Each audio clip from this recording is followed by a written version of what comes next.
कधी स्वातंत्र्य सैनिकांनी इंग्रजांची घरं जाळली नाही। गुजर समाजाचं आंदोलन असेल, पटेल समाजाचं आंदोलन असेल, जाट समाजाचं आंदोलन असेल, ही आंदोलनं मी समजू शकतो। प्रशासनाच्या इमारती जाळणं, सार्वजनिक ठिकाणच्या इमारती जाळणं, पण इथं ठरवून फक्त लोकप्रतिनिधीचे घरं जाळणं हे मला समजलं नाही। आणि बीडच्या त्यातल्या त्यात या सर्व प्रकरणात आणि माजलगावच्या प्रकरणात अगदी सायबर पासून याच्यातला सगळ्यात मोठा मास्टरमाइंड कोण आहे हे 30 तारखेला बीड जिल्ह्यामध्ये ज्या पद्धतीनं 30 तारखेला ज्या पद्धतीनं दुर्दैवी घटना घडल्या, आजपर्यंत बीड जिल्ह्याच्या नाही राज्याच्या इतिहासात कधीच अशा पद्धतीच्या घटना घडल्या नाहीत। निमित्त मराठा आरक्षणाच्या मागणीच्या संदर्भातलं होतं। एका फोनवरच्या अर्थाचा अनर्थ काढून संबंध बीड जिल्हा पेटवण्याचा जो काही समाजकंटकांनी प्रयत्न केला तो यापूर्वी कधीही झाला नाही। एवढा भयानक प्रकार या बीड जिल्ह्यामध्ये 31 तारखेला या ठिकाणी झाला। दुर्दैवानं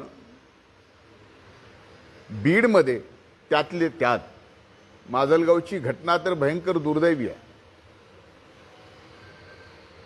यापूर्वी असे जे काही प्रकार राज्यात देशात घडले असतील, अनेक आरक्षणाची आंदोलनं या देशाने पाहिली, पण अशा आरक्षणाच्या आंदोलनात कधी कुणाच्या घरावर, कुणाच्या व्यवसाय करण्याच्या ठिकाणावर जाऊन ते पूर्ण नेस्तानाबूत करायचं काम कधीच कुठल्याच आरक्षणकर्त्यांकडून, आरक्षण मागणीकर्त्याकडून झालेलं नाही।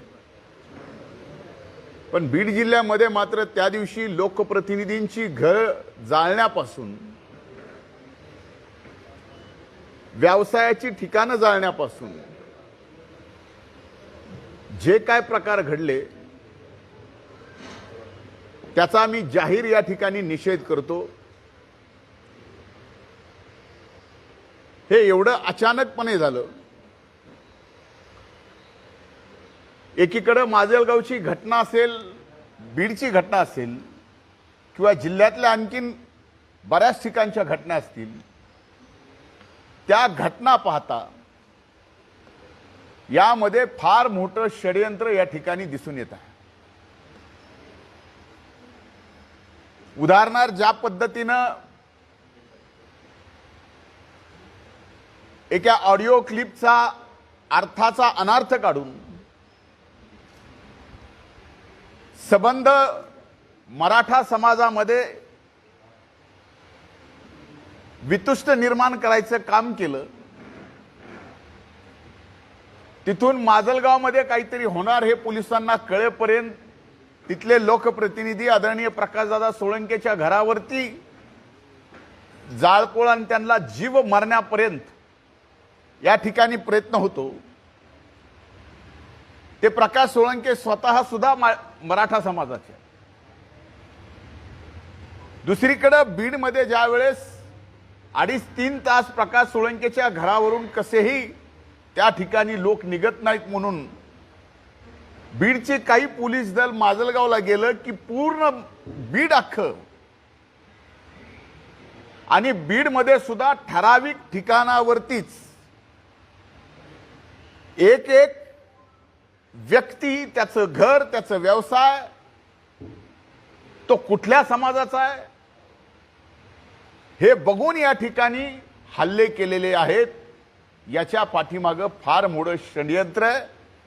आणि माझ्या आत्तापर्यंतच्या माहितीनं पोलिसांनी जी काही कारवाई करायची ती केली आहे। जवळजवळ 250-300 लोक माजलगावच्या घटनेतले आयडेंटिफाय झालेत। बीडच्या घटनेतले सुद्धा बरेच लोक आयडेंटिफाय झालेत। पण हे सगळं जरी बरोबर असलं तरी हा प्रकार पाहता बीडमध्ये राष्ट्रवादी काँग्रेस भवन जाळणं, सचिन मुळूक यांच्या ऑफिसवर दगडफेक करणं, आदरणीय जयदत्तांना क्षीरसागरांच्या संस्थेचं ऑफिस जाळणं, डॉक्टर योगेश क्षीरसागरांचं घर जाळणं, ॲडव्होकेट सुभाष राऊत यांचं इथून बीडपासून 15 किलोमीटर अंतरावर असणारा हॉटेल, कसं काय 500,000 लोक 15 किलोमीटर जातात आणि अख्खं हॉटेल जाळतात. त्याच्यानंतर आदरणीय अमरसिंह भैया पंडित यांच्या घरावरती ज्या पद्धतीने हल्ले झाले, भारतीय जनता पार्टीचं कार्यालय फोडलं, शिवसेनेचं कार्यालय फोडलं, BRSचं कार्यालय फोडलं, म्हणजे या ठिकाणी ठरवून हे कार्यक्रम केलेले आहेत. हे आजच्या पाहणीनंतर माझ्या या ठिकाणी लक्षात आलेलं आहे. ही वस्तुस्थिती आहे की बीडमध्ये ह्या सर्व घटना अचानक होत असल्यामुळं पोलीस सुद्धा हतबल झाल्याचं या ठिकाणी दिसून आलं. म्हणून इथून पुढच्या काळामध्ये हा सबंध तपास आणि जो कोण या घटनेला जिम्मेदार असेल त्याला शिक्षा झालीच पाहिजे, ही बीड जिल्ह्यातल्या नाही तर महाराष्ट्रातल्या सर्वसामान्य माणसाची मागणी आहे. कारण देशाला सुद्धा स्वातंत्र्य मिळवताना कधी स्वातंत्र्य सैनिकांनी इंग्रजांची घरं जाळली नाही. गुजर समाजाचं आंदोलन असेल, पटेल समाजाचं आंदोलन असेल, जाट समाजाचं आंदोलन असेल, ही आंदोलनं मी समजू शकतो. प्रशासनाच्या इमारती जाळणं, सार्वजनिक ठिकाणच्या इमारती जाळणं, पण इथं ठरवून फक्त लोकप्रतिनिधीचे घरं जाळणं हे मला समजलं नाही. म्हणून याची आणखीन जास्त खोलात जाऊन चौकशी होणं